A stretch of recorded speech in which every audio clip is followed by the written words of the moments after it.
Okay, so in previous session we are already discussed about a denial of service investigation process, like how the denial of service attack is basically work, or the process of like propagation methods. That is the three types of like central source propagation, backchaining propagation, on the autonomous propagation. So previous class में हमने इनके बारे में देखा था and practicals भी perform किए थे. So I'm just going to repeat these practicals here. So you will easily understand कि अगर आपके कुछ चीजें रह गई हो समझने से तो आप यहाँ पे इसको समझ सकते हो. ठीक है. So वैसे तो स्टेप्स यहाँ पे मैंने लिख रखे हैं, but still I'm just going to perform once more time. So आप देख पाओगे. So I'm just going to share my another screen so you will see the practical part. Okay, so हमें करना क्या है यहाँ पे. Firstly we need a device, like we need a system. एक सर्वर चाहिए हमें, तो उसके लिए हम एक सर्वर यहाँ पे स्टार्ट कर लेते हैं सबसे पहले. So I'm just going to start my another machine which is having a server of FTP and HTTP.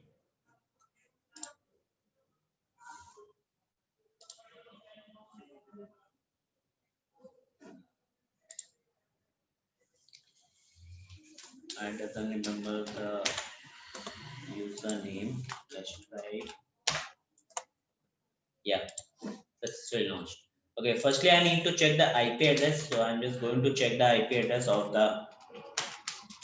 This is my victim machine. So it is having IP that is 192.168.1.62. That's great. Okay. And what is my attacker's IP system? That is ifconfig by the using of command, that is ifconfig. So it is having IP that is 1.31. Great. So both are on the same series. Now let's check the सबसे पहले check in a network how many IPs are available. तो वैसे तो हमें IP address मिल चुकी है, but if you want you can just use a command that is arpscan-l. So you will check what type of IP address is it available in a network. So now look at here, there is 1.62. I guess यही थी 1.62. Let me check one more time. IP config. Yeah, 1.62. So it will showing me the 1.62 IP, and now this is my target IP address. So आपको करना क्या है सबसे पहले यहाँ पे just check the port number is active or not on this particular target IP. Which port number? That is a FTP. That is 21 port number. So I'm just using a command that is a nmap space. Okay, firstly I'm just going to clear this screen so you will easily see that. So nmap space, that is 192.168.1.62 space minus p with the port number of 21. So I'm just going to press enter, and it will take few time to scan the process, scan the service, and if that service is basically available there, so it will show you some result. So what does P mean? P means port number. That is a port number, Okay. port notation. तो हम यहाँ पे option use कर रहे हैं P का. तो minus P यानी कि हमने पोर्ट निकाला है कौन सा 21 के लिए केवल. तो यहाँ पे 21 स्पेसिफिक पोर्ट को हम चेक करने के लिए -P का यूज करते हैं. आप अगर 3-4 पोर्ट करना चाहते हो तो आपने शायद nmap कमांड्स में पढ़ा होगा, मे बी जब ch आपका कवर किया गया होगा, है ना. तो उसमें क्या है, लाइक 21 को हमने चेक किया TCP के through, filtered and the FTP service. So इसको लॉन्च कर देते हैं यहाँ पर. अब जैसे मेरे पास फिल्टर्ड सर्विस है, तो या तो सर्विस ओपन होनी चाहिए या तो फिल्टर्ड हो, तब भी हमारा काम हो जाएगा, बट क्लोज्ड नहीं होनी चाहिए. अगर क्लोज है सर्विस तो हम उसके ऊपर अटैक नहीं कर सकते. ठीक है. तो मेरे पास यहाँ पे सर्विस क्या है, फिल्टर्ड है. इट मींस हम इसका यूज कर सकते हैं. तो अब आपको करना क्या है, इन द नेक्स्ट स्टेप आपको सबसे पहले लॉन्च करना है अपना MSFDB, that is a Metasploit framework. ठीक है. तो उसके लिए हम इसका डेटाबेस सबसे पहले कनेक्ट करेंगे. आई am just using a command that is a service PostgreSQL start and press enter. So एक बार स्टेटस देख लेते हैं सक्सेसफुली हुई कि नहीं हुई. So it will give me active service है. That's great. अब आपको करना क्या है, यहाँ पे अपना MSF console को स्टार्ट करना है. तो I am just using MSF console for launching the Metasploit framework.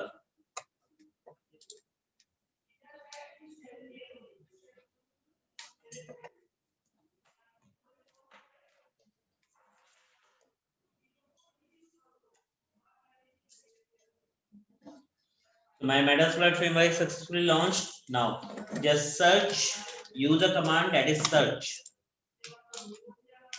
Search, हमें क्या करना है, हमें synchronization flooding करनी है, तो I'm just going to search that is syn flood and press enter.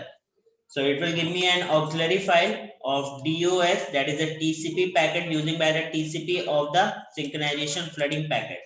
So just use this auxiliary to use auxiliary /DOS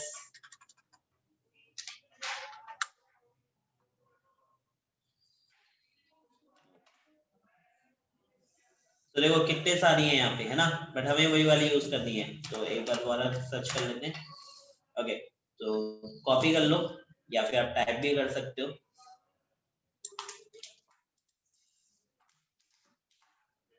press enter.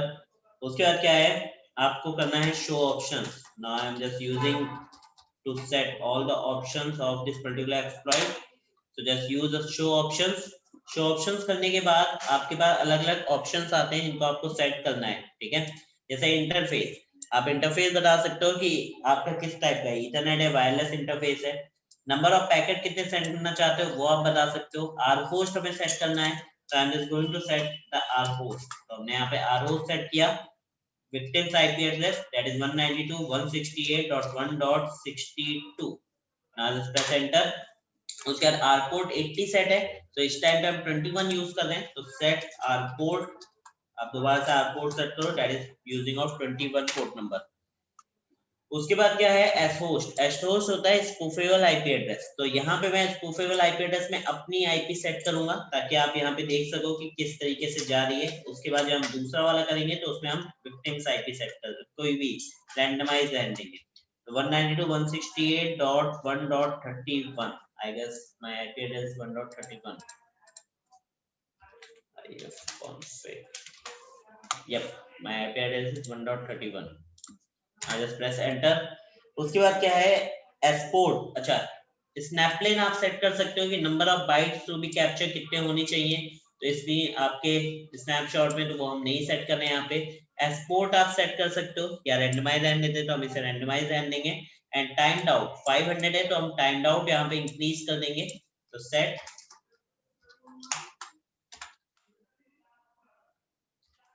timed out, that is 3000, and press enter. Now just use the show options command again to check all the possibilities are successfully set or not. So सारी possibility यहाँ पे set हो गई हैं, सारी चीजें, that's great। अब हमें क्या करना है, just use the run command। So before using of run command, I am just going to open my another terminal with the Wireshark। Packet capture करेंगे हम वायरशार्क पे। ETS 0 स्टार्ट करने से पहले अपने विक्टिम मशीन पे आ जाते हैं, just open the task manager to check the utilities section. So now look at here, the memory is having a 0.98 GB and the CPU uses that is 1%, 0%, 14%, 13%, under of 20, right? Great। और यहाँ पे CPU दिखा रहा है, यहाँ पे disc अगर आप साइज देखोगे तो disk is using like 56 KB to 326 KB, 48 KB, right? And the disk का ग्राफ देखोगे तो 1 MB per second का है, ठीक है। I'm just going to open the magnifier so you will see that thing very clearly। So now look at here, देखो 328 KB, 276 KB, नीचे आ जाओ नेटवर्क में। Now look at here the graph, that is 1 MB per second, right? Okay, great। So I'm just going to close this magnifier and just go to the Kali and just open the ETS 0 connection for capturing the packet and just go and switch and press the run command। तो मेरी sniffing start हुई। अब इस पे आ जाते हैं packet capturing पे। Now just look at here,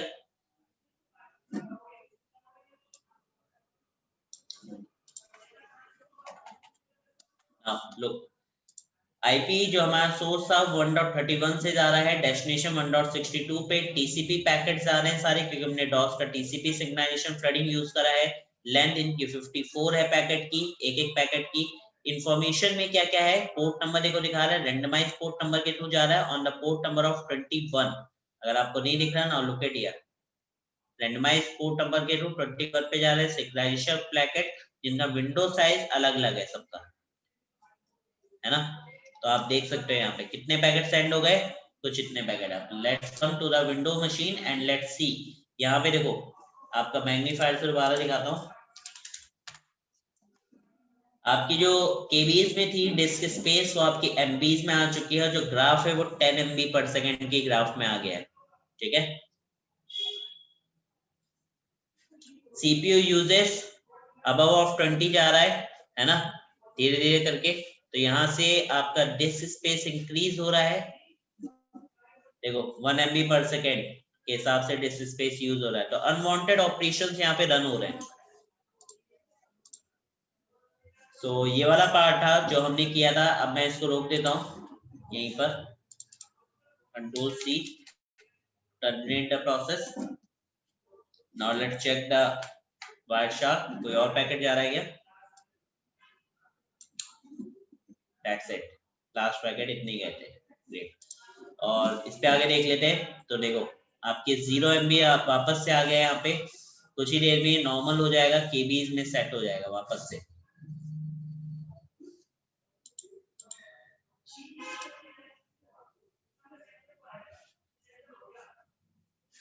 now look at here, वापस केबीज आ गया, 1 MB पर सेकेंड का वो आ गया आपके पास graph. Magnifier 445 KB per second and the magnifier is having a 1 MB per second. This is space 100 KB में आ गई। तो ये था आपका पहला जो हमने यूज किया था FTP पोर्ट के थ्रू, राइट। अब जो हम यूज करेंगे अपना HTTP के थ्रू करेंगे, तो सबसे पहले मैं इसको एग्जिट कर देता हूँ ताकि हम स्कूपेबल यानी कि नॉर्मल जो अपना IP रेंडमाइज सोर्स IP ले सके, ठीक है। तो उस केस के लिए I am just going to exit this one and just launch it again.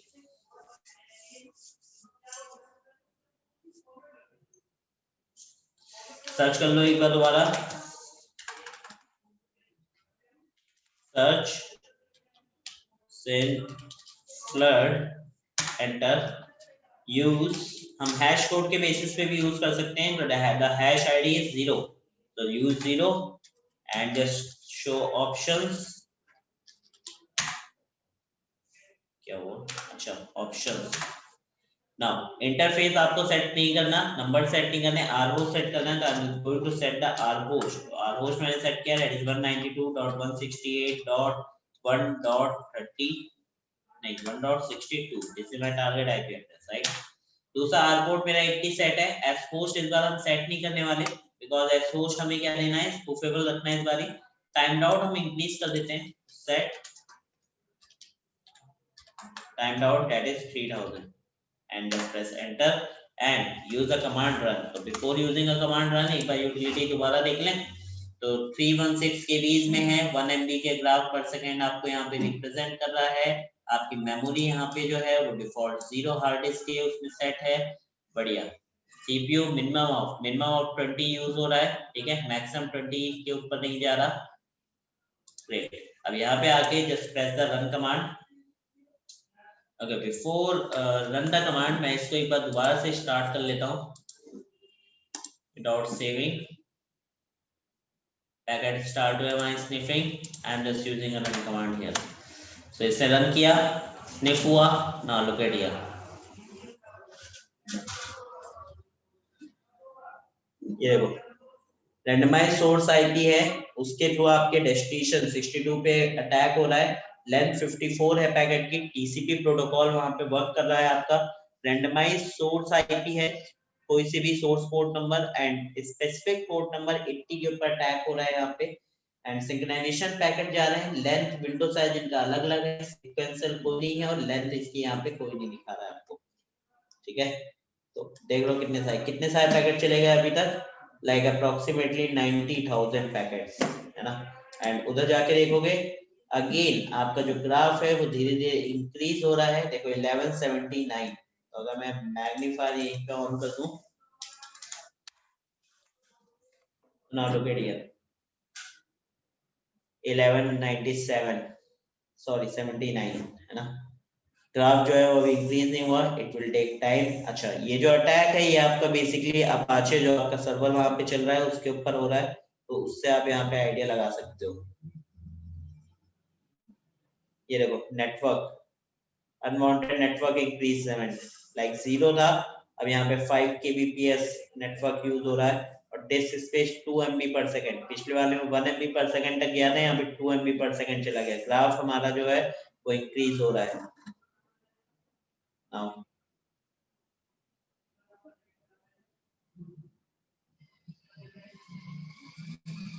machine is going to hang। Graph आपका 10 Mbps में आ गया, यहाँ पे रिप्रेजेंट नहीं करता ये, क्योंकि 2 MB पर सेकंड की है, वो 10 के ग्राफ में दिखाएगा आपको।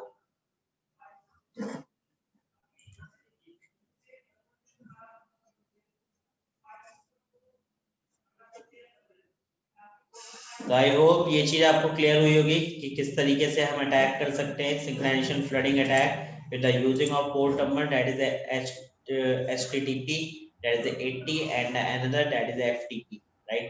So So, FTP HTTP हम चेक कर सकते हैं वहां पे nmap के थ्रू दोबारा से, तो हमें पता चल जाएगा कि वहां पे चल रहा है या फिर नहीं चल रहा है। सो गाइस ये हमारे यहाँ पे कंप्लीट हुआ, जो हमने अपना प्रीवियस क्लास में किया था उसी का रिवीजन था ये पार्ट। अब उसके आगे का पार्ट करते हैं जो हमारे पास नेक्स्ट है, जिसमें हम यूज करने वाले हैं अपना synchronization threading attack with the using of hping3 tool. कौन सा टूल यूज करेंगे? hping3 टूल, ठीक है। सो उसके थ्रू देखते हैं किस तरीके का यहाँ पे एक्टिविटी परफॉर्म होती है। So I am just going to back and click to exit and clear the screen first. Great. So Wireshark फिलहाल के लिए बंद कर देते हैं। ओके, सो सबसे पहले आपको इसके लिए आप रैंडमाइज पोर्ट नंबर भी यूज कर सकते हैं, तो हमें इनकी जरूरत नहीं है, जस्ट क्लोज इट। बस आपको क्या चाहिए? विक्टिम्स का आईपी एड्रेस चाहिए, तो हम यहाँ पे यूज करेंगे hping3 टूल। तो आपको पता होगा hping3 tool is basically use for the multipurpose tool, जो एक ग्राफिकल बेस्ड टूल है, सॉरी आपका ग्राफिक्स बेस्ड टूल है। ग्राफिक के ऊपर आपका जो आपका सिस्टम का ग्राफिक कार्ड होता है उसका यूज करके आप ये टूल आपका काम करता है। एंड इस टूल के थ्रू आप पोर्ट स्कैनिंग कर सकते हो, सर्विस स्कैन कर सकते हो, different types of synchronization scan कर सकते हैं, ICMP पैकेट फ्लडिंग कर सकते हैं, देयर आर मल्टीपल थिंग्स हम यहाँ पे परफॉर्म कर सकते हैं। सो जब आपने नेटवर्क स्कैनिंग पार्ट किया होगा तो आई होप ये चीज आपने पढ़ी होगी वहां पे 1.62 स्पेस एंड हमारे पास हमें यूज क्या करना है? Minus minus flood. अगर आप कोई पर्टिकुलर पोर्ट नंबर यूज करना चाहते हो आप वो यूज कर सकते हो। डेटा सोर्स, डेटा पैकेट कितने सेंड करने हैं आप वो बता सकते हो। वो किस में होता है? DDoS अटैक में सेट करते हैं। यहाँ पे हम HTTP नॉर्मली यूज कर रहे हैं। Now just press the enter and let's see the result. तो एंटर करने से पहले हम एक काम करते हैं, यहाँ पे स्टार्ट कर लेते हैं वायरशार्क अगेन।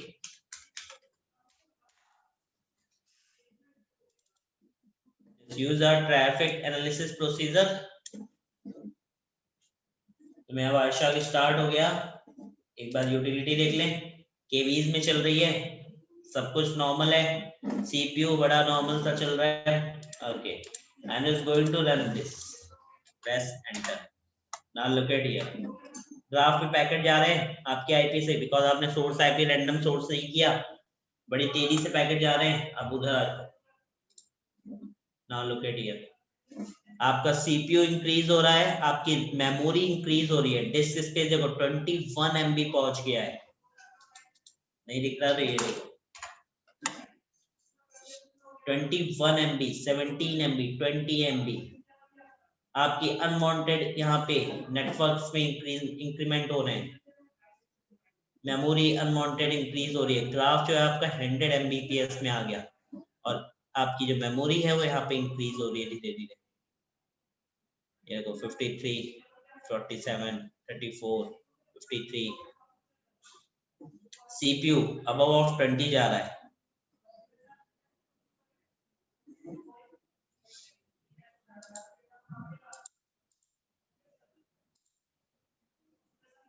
%, 62%, 93% CPU यूज हो गया था अभी। अगर आप सीपीयू पे ध्यान दो तो सीपीयू सबसे ज्यादा यूज हो रहा है।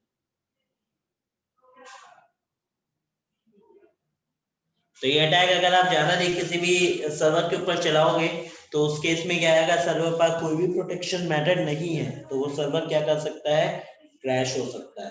तो मस्ट रिमेम्बर दैट कि जब भी आप इस अटैक को चलाओ तो आपके प्लस आपका सर्वर भी क्रैश हो सकता है, इवन आपका सिस्टम भी क्रैश हो सकता है। तो आपको याद रखना है कि जब भी आप इसका यूज करो तो you have a high configured system, then you can use it. तो मशीन थोड़ी थोड़ी हैंग होनी स्टार्ट हो गई है, तो I am just going to stop this process ताकि क्रैश ना हो। तो स्टॉप होने में भी काफी टाइम लेता है थोड़ा सा, तुरंत बंद नहीं होते पैकेट। देखो अभी तक पैकेट जा ही रहे है ना, अब बंद हुए।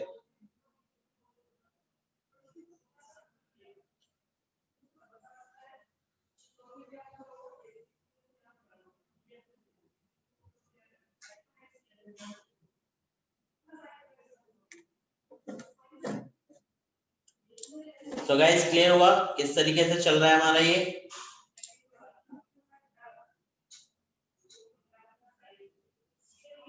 नेक्स्ट हमारे पास आते हैं DOS अटैक के बाद, that is a DDoS attack, that is called a distributed denial of service attack. Now let's see कि distributed denial of service attack किस तरीके से आपका काम करता है।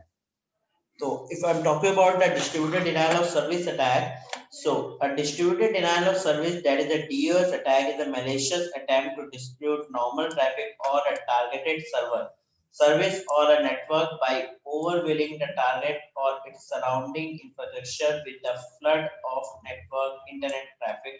DOS attack achieved effectiveness by utilizing multiple compromised computer system as a source of attack traffic। तो यहाँ पे क्या है कि आपके मल्टीपल सिस्टम्स को आप किस तरीके से, यहाँ पे हम करते क्या है, किसी एक नेटवर्क के थ्रू अटैक नहीं करते, यहाँ पे हम मल्टीपल नेटवर्क्स के थ्रू अटैक करते हैं ऑन द सेम सर्वर। तो उस केस में क्या होता है, जैसे अभी हम विंडोज 7 यूज कर रहे थे, तो इसमें अगर मैं मल्टीपल सिस्टम्स के थ्रू इसके ऊपर अटैक करना स्टार्ट कर दूं, मल्टीपल सर्वर्स के थ्रू, मल्टीपल मशीन्स के थ्रू, तो उस केस में क्या होगा, वहां पे आपका DDoS अटैक होगा, that is called a distributed denial of service attack. तो distributed denial of service attack को परफॉर्म करने के लिए सबसे जो बेस्ट तरीका होता है, that is to creation of botnets. क्या बॉटनेट्स बनाओ, then you can perform this thing.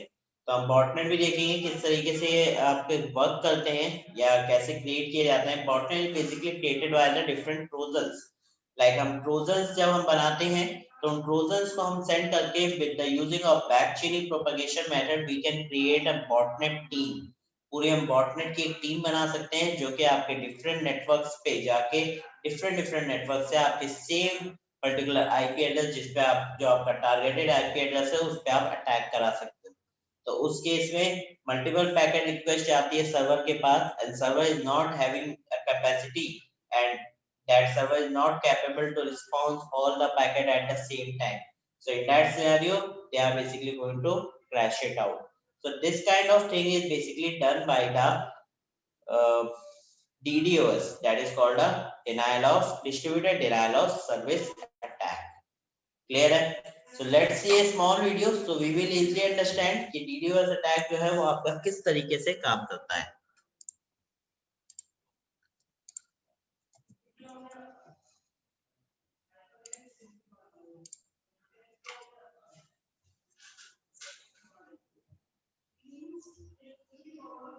The first step in launching a distributed denial of service attack, or better known as a DDoS attack, is to recruit an army of bots. In order to turn a computer into a bot, attackers develop specialized malware, which they spread to as many vulnerable computers as possible. Malware can spread via compromised websites, email attachments, or through an organization's network. Many users tricked into running such malware will unintentionally turn their computer into a bot and provide an access point for attackers to their computer. Once a computer turns into a bot, it connects to the attacker's command and control servers, and it begins to accept orders from these centralized machines. The orders from the command and control servers include directions for launching an attack from the bot's malware to a particular target using selected attack methods. An army of bots is named a botnet and usually consists of thousands of bots. Anytime the botnet owners want to launch an attack, They send messages to their botnet's command and control servers with instructions to perform an attack on a particular target. Any infected machines in the botnet will comply by launching a coordinated, well-timed distributed attack, known as a DDoS attack. Launching a large-scale DDoS attack is not a difficult task to carry out. One doesn't need to create its own botnet, as various pay-for-hire DDoS services are available. Anyone using such a service can launch a powerful DDoS attack on a target of their choice for anywhere from $5 to $200 per hour, depending on the attack size and duration. An average duration of a DDoS attack is about 24 hours. The motivations behind DDoS attacks can be financially driven, pursuit of crippling a business competitor, hacktivism, political, or even just for fun. No one, however, should doubt the potential cost of a successful attack.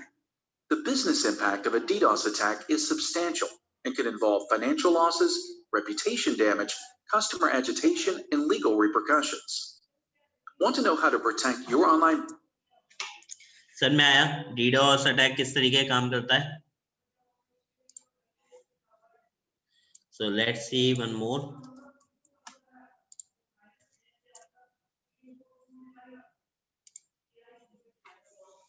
A distributed denial of service, or DDoS, is a type of attack that hampers or completely prevents users from accessing your website. This can provide a bad visitor experience and even damage your business's reputation. A DDoS attack works by essentially overloading the system, making it difficult for your website to load. These attacks send multiple requests with the aim of exceeding the website's capacity to handle multiple requests, thereby crashing the website. The impact of a DDoS attack can last for days or even weeks. The threat is especially severe to e-commerce websites, which can completely prevent customers from purchasing products or receiving assistance.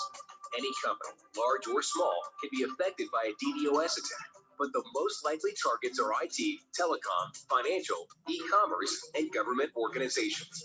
The figures vary, but businesses can lose up to $20,000 an hour from a DDoS attack. In order to send an extremely large number of requests to the targeted network, the cybercriminal will often establish a zombie network of computers and other devices that have been infected. This includes any devices connected to the internet as part of IoT, such as webcams or even microwaves and other kitchen appliances that have been infected. Because the cybercriminal has control over the actions of every infected computer in the zombie network, the sheer scale of the attack can be overwhelming for the victim's web resources. Network resources, such as web servers, have a limit to the number of requests that they can service simultaneously. Whenever the number of requests exceeds the network's capacity, the level of service can suffer in the following ways. Either the response to requests will be much slower than normal, or some, if not all, users' requests may be totally ignored. Unfortunately, it's easier than ever to launch a DDoS attack because of their simplicity. A number of parties might be behind the attack, from rival companies attempting to discredit your business to professional cybercriminals. Usually, the DDoS attack's ultimate aim is a total denial of service, preventing users from accessing their targeted site. Even if users can access the site, it might be so slow that they eventually leave out of frustration. The attacker may also request payment for stopping the attack. Sometimes, a DDoS attack might be used as a smokescreen to steal sensitive data. There are three main ways to protect against DDoS attacks. First, you can install special appliances in the company's information infrastructure. Second, you can leverage security capabilities provided by your company's ISP.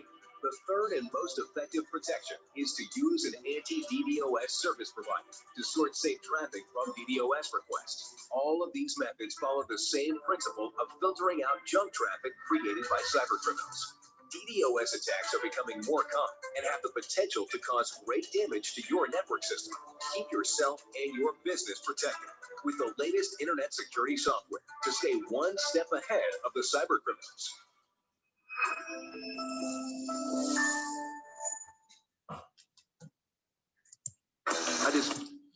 Clear हुआ guys? Distributed denial of service attack. So यहाँ पे जो distributed denial of service attack होता है उसमें जो most popular है that is a ping of death attack. ठीक है, तो पिंग ऑफ डेथ है क्या? A ping of death attack is a denial of service DOS attack in which the attacker aims to dispute a targeted machine by sending a packet larger than the maximum allowable size, causing the target machine to be freeze or a crash The original ping of that attack is less common today. A related attack known as a ICMP flood attack is more prevalent. यानी कि आपका जो ping of date attack होता था वो basically आज की date में आपको बहुत कम देखने को मिलता है, और इसका जो मेन टारगेट होता है वो क्या होता है कि इतने नंबर ऑफ पैकेट सेंड करना जाकि जो आपका टारगेटेड आईपी है वो उसका रिप्लाई ना कर पाए. If that fails to reply all the requesting packet, they are basically going to crash it as well as a freeze out. So आज के डेट में ICMP पैकेट फ्लडिंग चलती है आपकी, जो कि आपके नंबर ऑफ पैकेट्स को सेंड करती है पिंग ऑफ डेथ के लिए मोर ज्यादा से ज्यादा. तो how does ping of death works अगर हम बात करें, so internet control message protocol that is ICMP, that is echo reply message और पिंग, जो कि हम पिंग के थ्रू नॉर्मली करते हैं. It is a network utility used to test a network connection, and it works much like a sonar. A pulse is sent out and the echo from the pulse tells operator information about the environment. If the connection is working, the source machine receives a reply from the targeted machine. So उस case में क्या होता है, while some ping packets are very small, but IPv4 अगर हम use करते हैं IPv4 packets, so they are larger, much larger, and can be large. The maximum allowable packet size that is a 6. इससे ज्यादा अगर हम पैकेट उसको send कर दें, this is a maximum packet size. अगर इससे ज्यादा हम सेंड कर देंगे, देन सिस्टम क्या होगा, some IP are not design to handle the packet larger than the maximum size. अगर मैक्सिमम साइज से ज्यादा नहीं हैंडल कर पाते हैं, कुछ आईपीज आपके होते हैं, कुछ सिस्टम्स ऐसे होते हैं, making them vulnerable to packet above that size. तो उससे क्या होता है कि आपके पैकेट, आपका जो पर्टिकुलर सर्वर है वो क्रैश भी हो सकता है. When a malicious larger packet is transmitted from a target from an attacker to the target, the packet becomes fragmented into segments, each of which is below the maximum size limit. When the target machine attempts to put the size back together, the total exceed of the size limit in and a buffer overflow can occur, causing a target machine can be freeze, crash or the reboot. तो ये अलग अलग activities होती हैं. या हो सकता है आपका सिस्टम फ्रीज हो जाए, क्रैश हो सकता है, या रिबूट हो जाए तो वहां से रीस्टार्ट हो जाए. तो कब होता है ये, अगर आपके मैक्सिमम अवेलेबल साइज पैकेट से ज्यादा उसके बाद पैकेट सेंड किए जाए, उसकी कैपेसिटी नहीं हैंडल करने की, तो उस केस में वो क्रैश हो सकता है. ठीक है.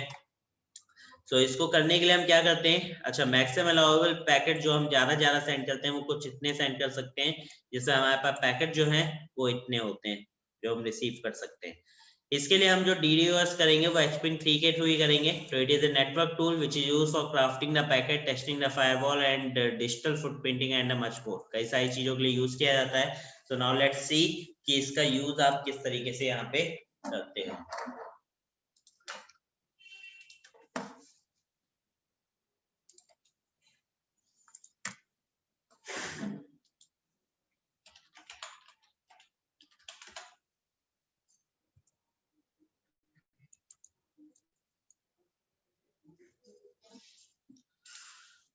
ओके, सो आपको करना क्या है, सबसे पहले वही HPing3 स्पेस दैट इज 192.168.1.62 और टारगेटेड आईपी एड्रेस जो था आपका वो सेट कर देते हैं. Now just using a number of count packets, कितने आपको सेंड करने हैं, तो हम यहाँ पे लगा देते हैं कुछ पैकेट्स, कितने सेंड करो, एंड यहाँ से नंबर -d हम यूज कर रहे हैं. If you don't know about this things, तो आप यहाँ पे नॉर्मली क्या करो, -h जो हम यूज करने वाले हैं उनको पढ़ सकते हो. Like d is a data, कितना साइज का डेटा पैकेट आप सेंड करना चाहते हो, एंड c जो हमने यूज करना है उसका क्या है आपके कि ICMP पैकेट टाइप, यानी कि जो टाइप है वो कौन सा होगा, ICMP हम यूज कर सकते हैं.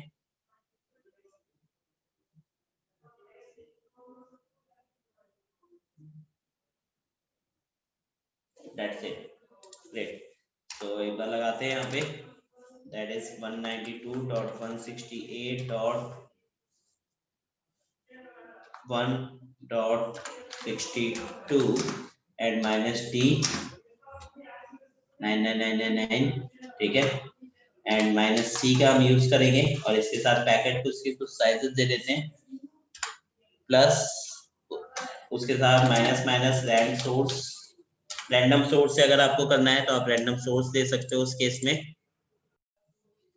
या गाइस, सो हम यहाँ पे यूज करेंगे रैंडम सोर्स इस पैकेट को ट्रेवल कराने के लिए, इसको सेंड करने के लिए, ताकि हमारे रैंडमाइज सोर्स आईपी से जाए। अगर आप चाहो तो अपना रैंडम सोर्स नहीं यूज करोगे तो आपके आईपी एड्रेस को यूज करेगा, ठीक है। Random source and minus minus flood. Now इसको जस्ट रन कराते हैं, just press enter, Wireshark open कर लेते हैं साथ में।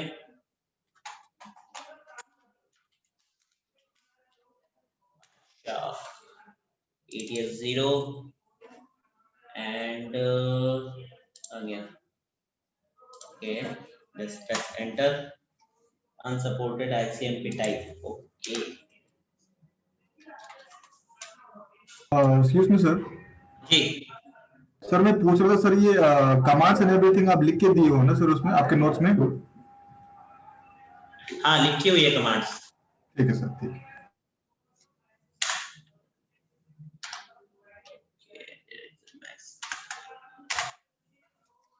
Okay great. तो नाउ लुक एट हियर, यहाँ से रैंडमाइज सोर्स से आईपी एड्रेस देखो जा रहा है, ये देखो, ये हमारा टारगेटेड डेस्टिनेशन है, ये सोर्स पॉइंट है। Now let's C. सर पिछले ट्राई में सर क्यों नहीं रहा था उसमें सर? इसमें नहीं जा, वो हमने ऑप्शन गलत यूज कर लिया था, हमने कैपिटल सी यूज कर लिया था आईसीएमपी मोड के लिए, जबकि स्मॉल सी होगा डेटा पैकेट्स के लिए। Actually Kali is actually case sensitive.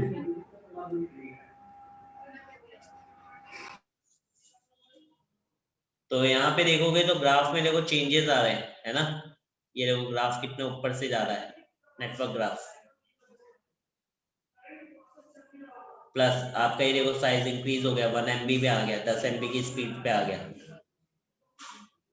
और इसी चीज को और बेटर वे में अगर आपको परफॉर्म करना है यहाँ पे, तो आप यूज कर सकते हो कि काउंटर मेजर्स हम कंट्रोल सी करके यहाँ पे सेंड कर सकते हैं रैंडम सोर्स के साथ direct attack on the packets. Enter. Now look at here, size देखो,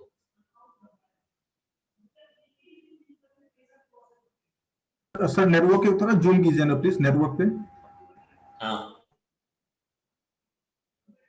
नेटवर्क सेक्शन पे, MBs में।